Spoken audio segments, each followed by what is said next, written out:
Construction.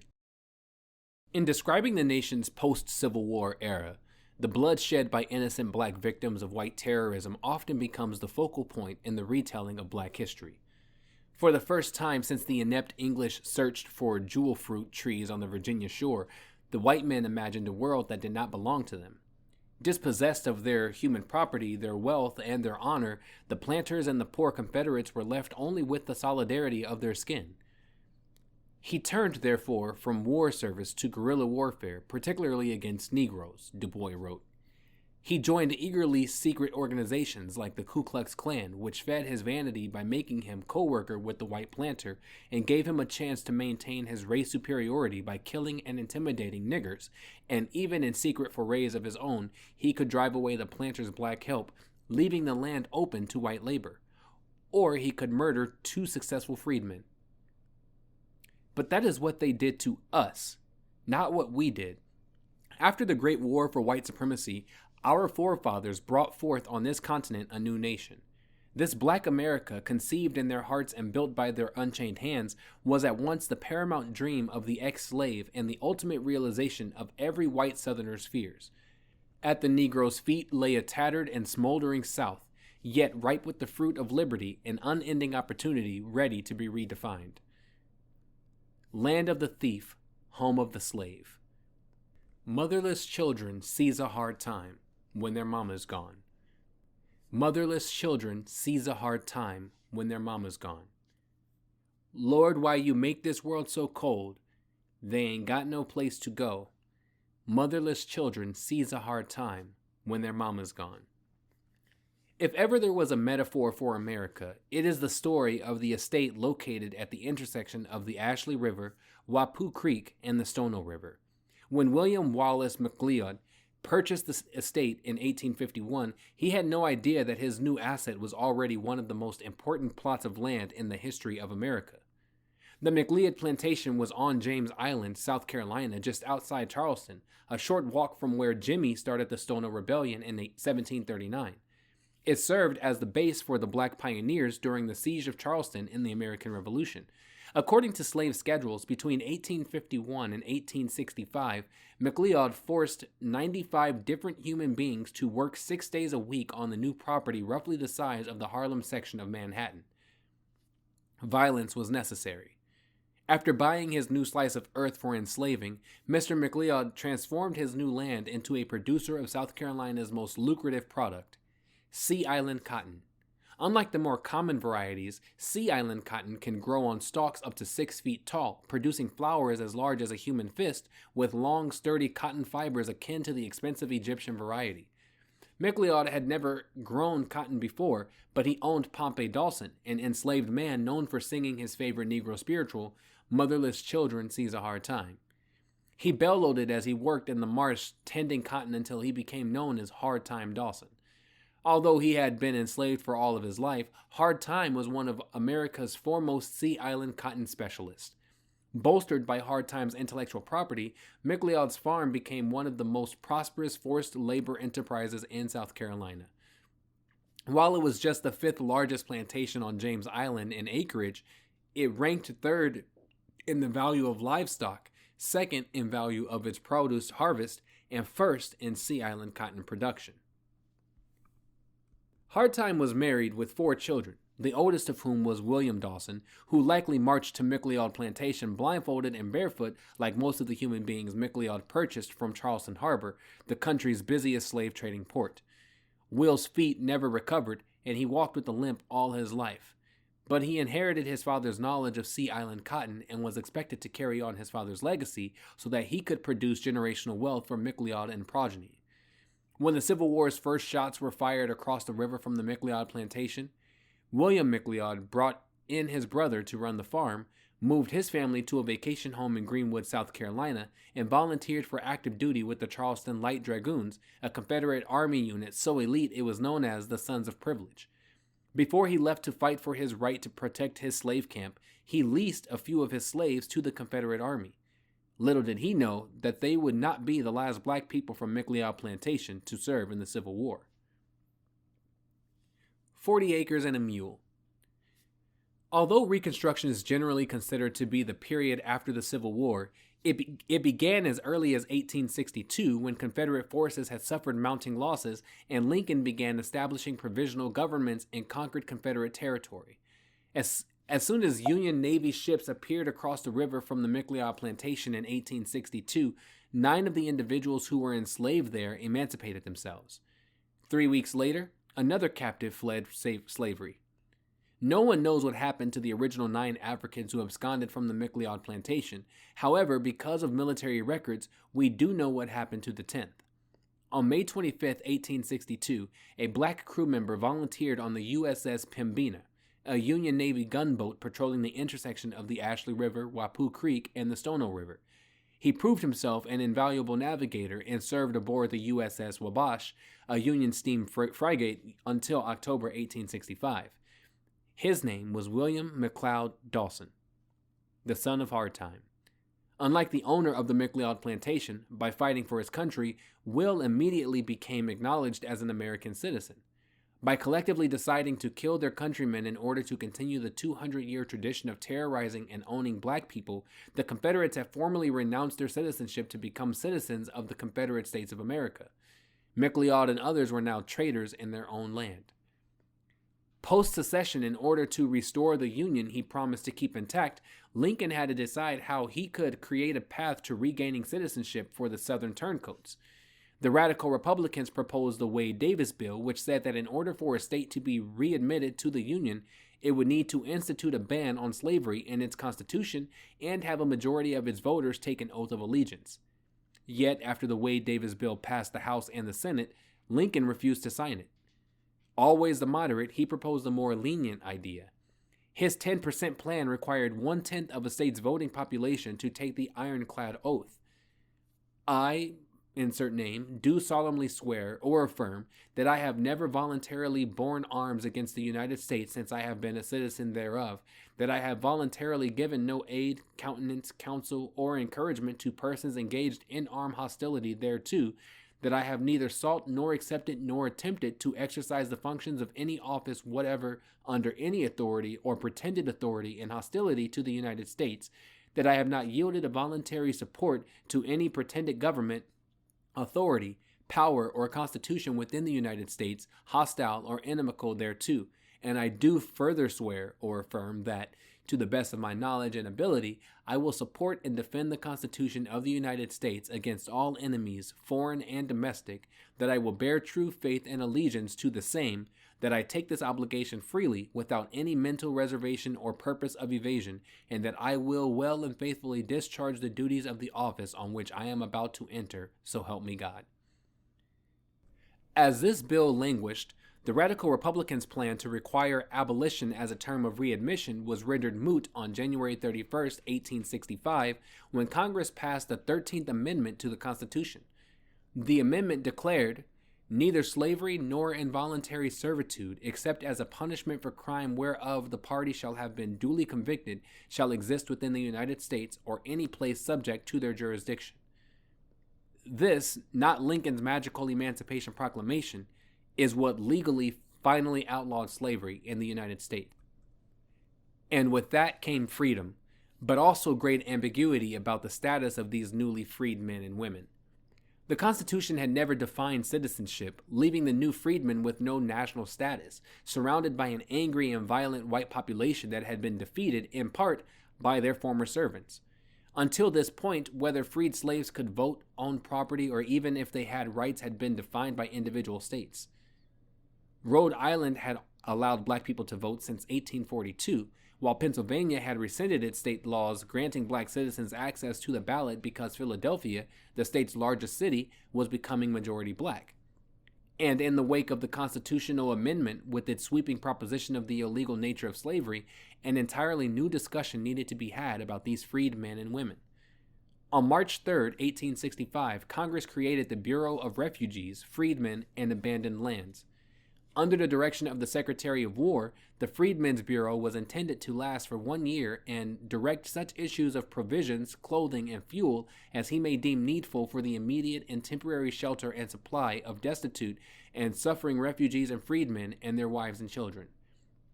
The Union Army seized the land, and the Freedmen's Bureau set up their South Carolina office at a plantation just outside of Charleston at the intersection of the Ashley River, Wappoo Creek, and the Stono River on the McLeod plantation. As Lincoln was struggling to come up with a plan for how to discipline the unpatriotic white Southerners, Secretary of War Edwin Stanton and General William Sherman met with 20 black ministers in Savannah, Georgia, to discuss the fate of the emancipated Americans. The main spokesperson, 67-year-old Garrison Frazier, had one request: to have land and turn it and till it by our own labor. Of the 20 black leaders, all but one confessed that their deepest desire was to live separate from whites. Armed with the Freedmen's Bureau's language that gave him the authority to set apart for the use of loyal refugees and freedmen such tracts of land within the insurrectionary states as shall have been abandoned, acquired title by confiscation or sale or otherwise. In January 1865, General William Tecumseh Sherman, commander of the Military Division of the Mississippi, issued Special Field Orders No. 15. The military directive commanded over 400,000 acres of land in South Carolina, Florida, and Georgia, and proclaimed that no white person whatsoever would be permitted to reside on the lands, adding that the sole and exclusive management of affairs will be left to the freed people themselves, subject only to the United States military authority and the acts of Congress. With the help of the Freedmen's Bureau, Black America had seized the opportunity to fulfill the dreams they had imagined. With respect to Charleston, South Carolina, Sherman's order specified that parcels of land would be given to the men and women who had been enslaved. The islands from Charleston south, the abandoned rice fields along the rivers for 30 miles back from the sea, and the country bordering the St. Johns River, Florida, are reserved and set apart for the settlement of the Negroes now made free by the acts of war and the proclamation of the President of the United States. This was of special significance in Charleston County, where 2,880 slaveholders had held 37,290 enslaved Africans, making it the highest county slave total in America. After Robert E. Lee brought the War of White Supremacy to an end by surrendering his troops at the Appomattox Courthouse on April 9, 1865, the Freedmen's Bureau set about carrying out Sherman's order in Charleston, with Brigadier General Rufus Saxton leading the effort to distribute the land. During the Civil War, Saxton was in charge of recruiting and commanding the Union's black soldiers. Although some assumed this was an insult to Saxton, they had no idea that he had been raised by a father who was a Unitarian minister, a staunch abolitionist, and a feminist writer. Yes, they existed back then. Saxton started to divide the land into 40-acre plots and gave out land grants to the newly freed black Charlestonians. Freedmen from all over the country flocked to McLeod Plantation, an area that had the added benefit of protection courtesy of Massachusetts' all-black 55th Regiment, who had turned the plantation into a hospital during the war. When white men tried to visit, they were met by a party of Negroes, 40 in number, who rushed to the landing at McLeod Plantation, armed with guns, and drove them away with threats to kill them if they came to disturb them in their homes again. In 1865, Saxton's officials lined up the formerly enslaved, many of whom had set up tents and temporary shacks at McLeod's. They handed each of the heads of the families a piece of paper and explained that the deeds they just received meant they now owned the plantations they had spent their lives building for free. Some rejoiced, while others collapsed in tears. One of the men, America's foremost expert in Sea Island cotton, broke into song. For the first time in his life, William Hardtime Dawson had a home of his own, but this joy did not last. On April 15, 1865, John Wilkes Booth assassinated Abraham Lincoln, leaving Confederate sympathizer Andrew Johnson as president. Johnson was a Southerner, a slave owner, and a Democrat who had been chosen for the vice presidency in the hopes of stopping the South from seceding. As a former senator of the great state of Tennessee, Johnson repeatedly let his Democrat friends know where he stood on the issue of freedmen. As for the Negro, I am for setting him free, but at the same time, I assert that this is a white man's government, he said in an 1864 speech, reiterating his earlier promises of a free, intelligent white constituency instead of a Negro aristocracy. After the war, when Johnson ascended to the presidency, his first course of action was to stop that slaves getting land nonsense. As second in charge of the new Bureau of Refugees, Freedmen, and Abandoned Lands, Brigadier General Saxton refused to comply with Johnson's orders, writing that The faith of the government is solemnly pledged to these people who have been faithful to it, and we have no right now to dispossess them of their lands. Johnson fired him. As soon as he became president, Johnson pardoned every Confederate traitor who was willing to swear their allegiance to the United States and gave them back their land. And because Sherman's order was only legal under the War Powers Act, as commander-in-chief, Johnson simply rescinded it. On March 7, 1866, the Charleston office of the Bureau informed Charleston's white plantation owners who had been dispossessed of their real estate after becoming official traitors to their country that they could return to their plantations as long as they shared with the former slaves, issuing General Order No. 9. 1. The former owners of land upon the Sea Islands will be permitted to return and occupy their lands or a portion of them, subject to the terms and conditions hereinafter specified. 2. Neither owners of lands nor freed people will be allowed to make use of threats against each other or the authorities of the United States, or to do anything to disturb peace on said islands, but all disputes will be referred to Major Cornelius for adjudication. Number 3. Grants of land made to the freed people in good faith by proper authority or occupied by them will be held as good and valid until changed or modified by competent authority. But Major Cornelius may set apart and consolidate them contiguous to each other on one portion of the plantation in such manner as to give the freed people a part possessing average fertility and other advantages. In July 1866, Congress agreed to reauthorize the Freedmen's Bureau while stipulating that all the confiscated lands would be returned to the original owners. For nearly 2 years, black people in South Carolina's Low Country actually owned the land on which they had been enslaved. On James Island, America's slave capital, most of the land had been redistributed to the former slaves before it was taken away. But now these freedmen were surrounded by angry Confederates whose land had been taken by black repo men, and in those 2 years they had all tasted black power. Black power. The formerly enslaved knew what it took to sustain themselves in the country they now co-owned. It's not like the black populace suddenly lost the skills they used to build the immense wealth for Southern slave owners. They knew that farming could be profitable, and they were not afraid of the work. They understood that they had previously been forbidden to read because education was an essential component to success.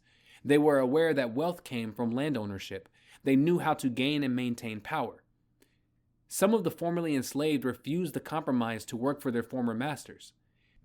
Some seized abandoned lands of Civil War soldiers who had died in the war. Others purchased property from the financially strapped former planter class. When President Andrew Johnson restored the land to the former enslavers, some had already earned enough money to move off of the McLeod farm. By 1867, all the white plantation owners of James Island had regained their property, except for the children of William Wallace McLeod. McLeod had died on his way home from the Civil War, and his estate was tied up in legal issues until 1880. Luckily, the formerly enslaved folks of McLeod, including Will and Hardtime, had assistance fighting for what was rightfully theirs from the Freedmen's Bureau, which was then under the direction of General Oliver Howard, a Civil War hero. Congress had given Howard almost unlimited authority, including legislative, judicial, and executive power, which he used to help African Americans create institutions they needed to sustain their communities. President Johnson hated Howard for his open allegiance to the equality of black people. The Bureau was building the kind of America he had vowed would never exist when he decided to stay loyal to the Union. But the line was already drawn. Because the commander-in-chief can't just undo federal funding, there was nothing the pro-white supremacy president could do about it. Although the Bureau could not undo Johnson's order reinstating Confederate land, Howard had a better idea. He introduced a set of minimum wages for black laborers who still worked on their former owner's property. To further secure their financial independence, he formalized contracts between black workers and their employers. Because of this, Hardtime was still able to purchase his own piece of land, and Will was able to get a pension while working as a laborer at the McLeod plantation. They both kept their money in the Freedmen's Savings Bank, which held the savings of approximately 70,000 mostly black depositors in more than 37 locations across 17 states. One of the most significant components of the Freedmen's Bureau was its education initiative, which built more than 1,000 black schools throughout the nation and allocated $400,000 toward the training of their teachers. By the end of 1865, more than 90,000 students attended freedmen's schools, with an attendance rate eclipsing 80% of the school-age population. For some reason, the white administrators were astounded by the black pupils' natural thirst for knowledge. General Howard didn't just fund these projects, he empowered black communities, providing the resources for them to build and maintain these institutions for themselves. He was intentional about creating a class of black teachers and theologians, essentially seeding the country with churches that would build more schools and educators to fill the vacancies. Freedmen's Bureau agents scouted organizations and churches that were already engaged in educating formerly enslaved people and funded their efforts. In conjunction with the American Missionary Association, the Bureau sponsored 24 institutions of higher learning for African Americans, including Fisk University, Clark Atlanta University, and of course, Howard University. In 1869, on the land where they had at one point worshipped in a tent made with tree branches and paper bags, Pappy White and a few of the men and women who were formerly enslaved at McLeod's and the nearby plantations christened a platform and began building what is now known as Payne Reformed Methodist Union Episcopal Church, Payne RMUE, on Camp Road in James Island. They arranged to purchase the property from the owners of the Seabrook Plantation in 1875, paying $1 a year for 95 years. Pappy White's granddaughter, Ada White Moore, learned how to read at Three Trees Elementary, a 3-room school on James Island founded by former slaves.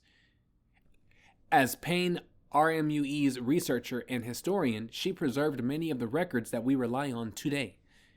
By 1868, Charleston, a city that had thrived on slave trading and slave labor, was now being controlled by its black majority. Africans took their own produce to the market. Workers unionized. Generations were becoming educated. They had financial independence and social mobility, which angered white men even more. And beyond that, Du Bois explained of the white Southerners' fears, if a free, educated black citizen and voter could be brought upon the stage, this would in itself be the worst conceivable thing on earth, worse than shiftless, unprofitable labor, worse than ignorance, worse than crime. It would lead inevitably to a mulatto South and the eventual ruin of all civilization. The worst conceivable thing on earth happened. Because the Confederate States were not represented in the federal legislature, radical Republicans dominated Congress, and on July 9, 1868, another constitutional amendment was ratified. For the first time in American history, the federal government explicitly defined American citizenship, declaring all persons born or naturalized in the United States and subject to the jurisdiction thereof are citizens of the United States and of the state wherein they reside. The ex-slaves were not just free. The 14th Amendment constitutionally guaranteed them all the equal protection of the laws previously afforded to white men. Almost 8 months later, the 15th Amendment declared, the right of citizens of the United States to vote shall not be denied or abridged by the United States or by any state on account of race, color, or previous condition of servitude. African Americans registered to vote in droves. South Carolina's black voters quickly outnumbered whites. In 1868, the black majority elected Francis Lewis Cardozo as the South Carolina Secretary of State. Howard and the American Missionary Association had sent Cardozo to the state to establish freedmen's schools in South Carolina before he became the first African American to hold a statewide office in the United States. Black voters also sent Richard Kane, superintendent of AIM missions and pastor of the historic Emmanuel AIM Church in Charleston, to the South Carolina State Senate. In the State House of Representatives was Union veteran and hero, the notorious Robert Smalls. By 1870, the lieutenant governor of South Carolina was black.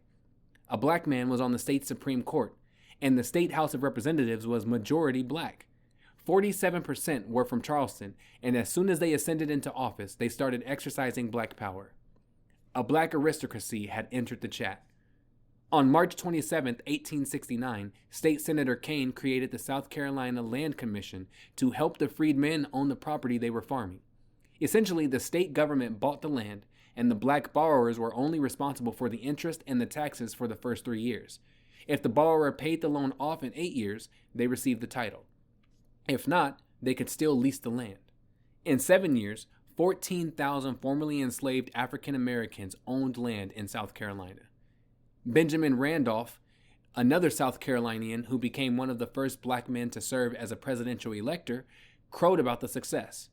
Randolph eventually helped create the state's first universal public education system while working with the Freedmen's Bureau. And this wasn't just a phenomenon in South Carolina. In Mississippi and Louisiana, black voter registration exceeded 90%. Hiram Rhodes Revell became the first black man to serve in the U.S. Senate, representing Mississippi. In 1872, Louisiana's Pinckney Benton Stewart Pinchback became the first African American to govern a state.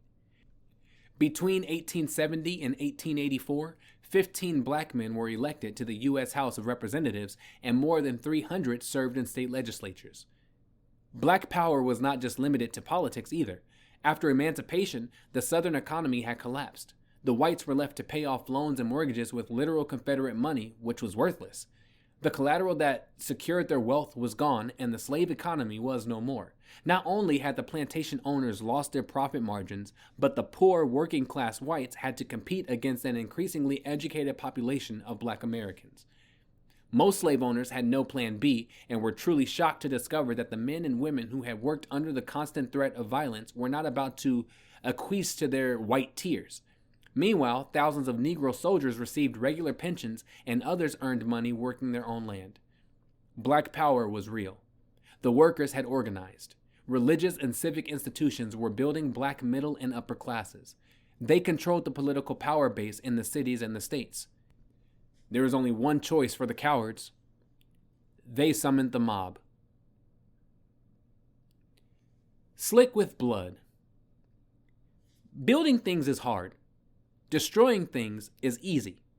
After America began to witness what black people could do if they were simply left alone, the reshapers of their own destiny became the target of disgruntled ex-Confederates who regarded the sharing of power as a collective affront to the white race.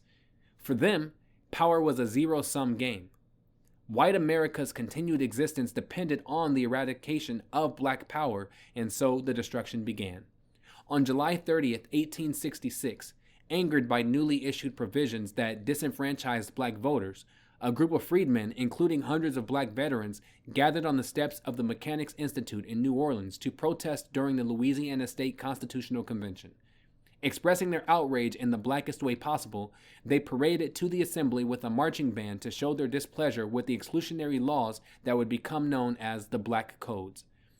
As they marched, a mob of white supremacists, policemen, and ex-Confederates brutally attacked the demonstration until the marchers sought refuge inside the Mechanics' Institute, where, as Ron Chernow explained in Grant, the whites stomped, kicked, and clubbed the black marchers mercilessly. Policemen smashed the Institute's windows and fired into it discriminately until the floor grew slick with blood. They emptied their revolvers on the convention delegates who desperately sought to escape. Some leaped from windows and were shot dead when they landed. Those lying wounded on the ground were stabbed repeatedly, their skulls bashed in with brickbats. The sadism was so wanton that men who kneeled and prayed for mercy were killed instantly, while dead bodies were stabbed and mutilated. The floor grew slick with blood. I have never been able to rinse that phrase from my mind. The carnivorous reaction to black people existing is a theme that runs throughout American history. As early as 1865, the military commanders and workers with the Freedmen's Bureau began receiving regular reports of murders and outrages committed by whites against freedmen. In the Abbeville district of South Carolina, a desperate and refinedly character by the name of Reuben Goldberg, deliberately and without provocation, as plenty can testify, shot a Negro by the name of A. Peyton, who always bore a good character in this neighborhood and has always been free. Reformer Benjamin Randolph was allegedly murdered in cold blood by a Klansman. Confederate officer D. Wyatt Aiken, a Klan leader, had called for Randolph's assassination according to Freedmen's Bureau officials. Aiken was arrested, released 2 days later, and never faced trial. When they heard about his crime, South Carolina's white community elected him to serve 5 terms in Congress. While many historians describe Reconstruction as a period of racial unrest marked by lynchings and race riots, it was undoubtedly a war. There were soldiers who wore uniforms, took oaths, and volunteered their service to organized armed units. They had a common enemy and a plan to take them out. The network of terror cells that sprang up during Reconstruction went by many names, including the White League, the White Knights, the Knights of the White Camellia, and, the most famous of all, the Circle of Brothers, otherwise known as the Ku Klux Klan. It was insurrection, ethnic cleansing, and terrorism with a little bit of guerrilla warfare mixed in for good measure. To enforce their goals, the loose confederation of historically white fraternities all had one common strategy: killing as many black people as possible and overthrowing the government that had enabled their freedom. In the 1868 election, black citizens exercised their new right to vote and overwhelmingly supported Republican candidate Ulysses S. Grant. In Eutaw, Alabama, black voters catapulted Grant to a 2,000 vote margin in the county. Days before the 1870 midterm election, fearing the power of black voters, Klansmen opened fire at a rally of 2,800 black people, killing at least 4 and causing hundreds to stay home on election day. The Democratic gubernatorial candidate won the county by 43 votes. Ku Klux Klan members in North Carolina assassinated a state senator, murdered a black town commissioner, and lynched so many black voters in 1870 that Governor William Woods Holden declared an insurrection, suspended habeas corpus, the right against unlawful detention, and imposed martial law. But none of the more than 100 terrorists arrested in what would become known as the Kirk-Holden War was ever charged with a crime. Holden, however, was removed from office when Democrats gained control of the state legislature after African American voters were forced to choose between voting and their lives. Many of the reports of these atrocities came directly from the Freedmen's Bureau. Even before the war's official end, Bureau officers detailed outrages, warning that white people were getting a little out of control. In describing a freed boy who was dragged about 3 miles with a rope around his neck, residents of Caldwell Parish in Louisiana were told by the sheriff that if they signed a warrant, they would be met by 50 armed men and killed. The Bureau report ended by noting that many colored people have been and are being killed in Parish on account of political opinions. In Lawrence, South Carolina, 10 or 12 persons were slaughtered the day after the 1870 state elections. A congressional committee investigating Klan violence heard accounts of whites and black ballot casters being waited upon by a white supremacist mob. On Easter Sunday in 1873, the Knights of the White Camellia, Klansmen, and Confederate sympathizers opened fire on black voters in Colfax, Louisiana, burned the victims' bodies, and threw the corpse in a nearby river. No one knows how many people were murdered during this incident, but a military report lists 81 black men. Another 15 to 20 bodies were fished out of the Red River, and another 18 were secretly buried. The bloodiest single instance of racial carnage in the Reconstruction era, the Colfax Massacre taught many lessons, writes historian Eric Foner, including the lengths to which some opponents of Reconstruction would go to regain their accustomed authority. The white supremacist terrorism was not confined to violence. Almost every single state of the former Confederacy had begun enshrining black codes in their state constitutions in attempts to preserve the social and economic order that existed prior to emancipation.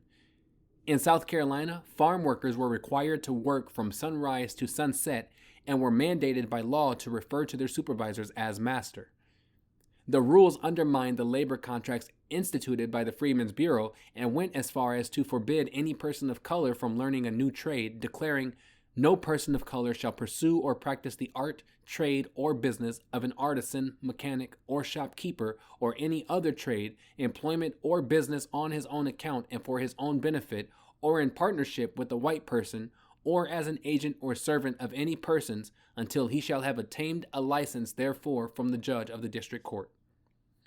Even worse, 9 states passed or updated their vagrancy laws, essentially redefining vagrancy as existing.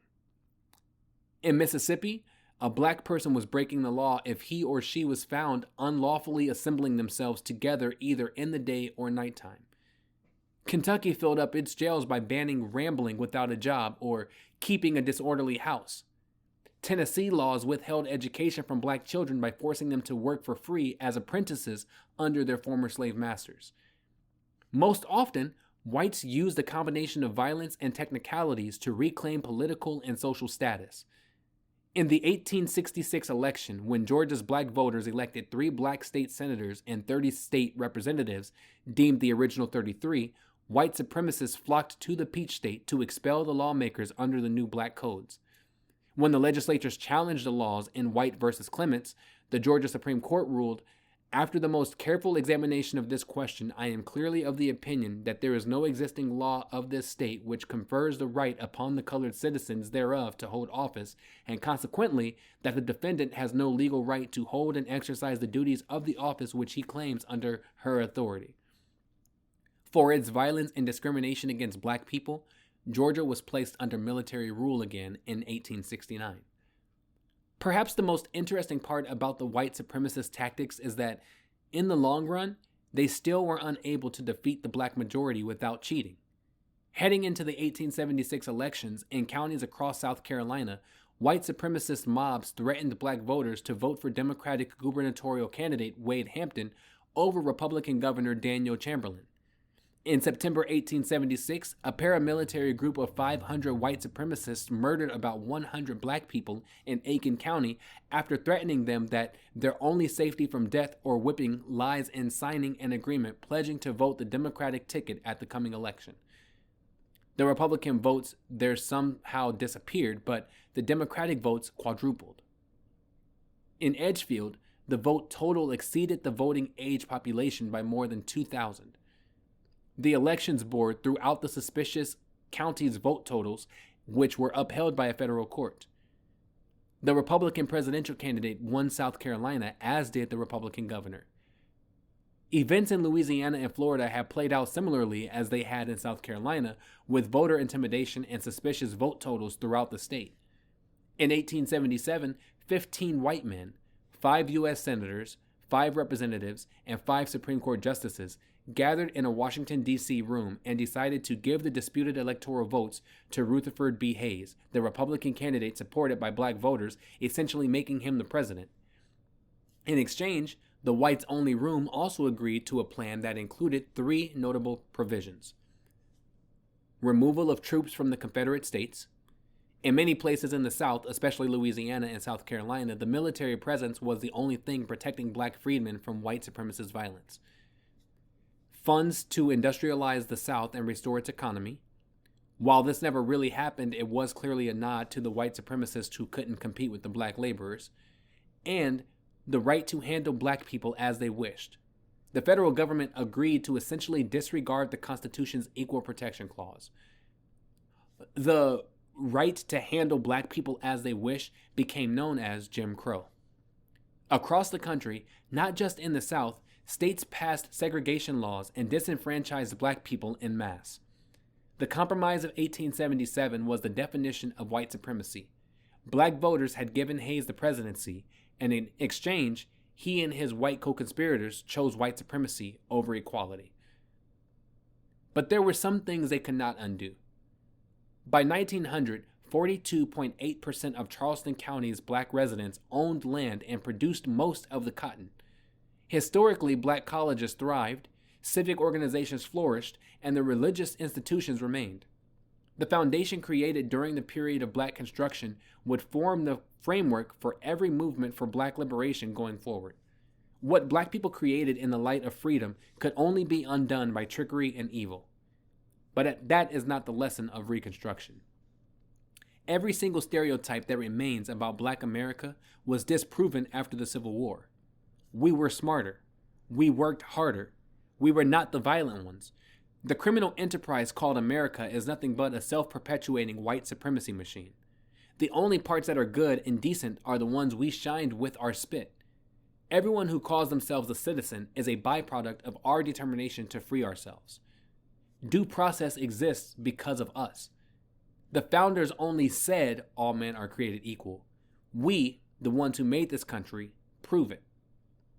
Still, that is also not the lesson of Reconstruction. The lesson of Reconstruction is us. That we exist and breathe and love and sing and laugh and are still here is not a miracle or a revelation. It is a simple, unignorable fact that we cannot be extinguished. All the evil that the world has ever had to offer has been lobbed in our direction. They enslaved. They brainwashed. They lynched us separately and massacred us by the hundreds. They enslaved us by the boatload and sold our families in pieces. They mined our muscles and our minds for their profit and built an empire from it. And when we did the same without their help, they set it on fire. This is America. A floor slick with blood. But that is not who we are. Unit review. 3 little questions. Number 1. After the Civil War, formerly enslaved people were rewarded with A. Nothing. B. Nada. C. Zilch. Or D. Citizenship, voting rights, and the constitutional protections they earned, which is technically not a reward. Number 2. What institutions did not exist in pre-emancipation America? A. Constitutionally mandated public schools. B. A national system of state-funded colleges and universities. C. Universal male suffrage. Or D. Democracy. Number 3. After emancipation, freedmen wanted A. To work for the same people who had brutally enslaved them. B. Revenge. C.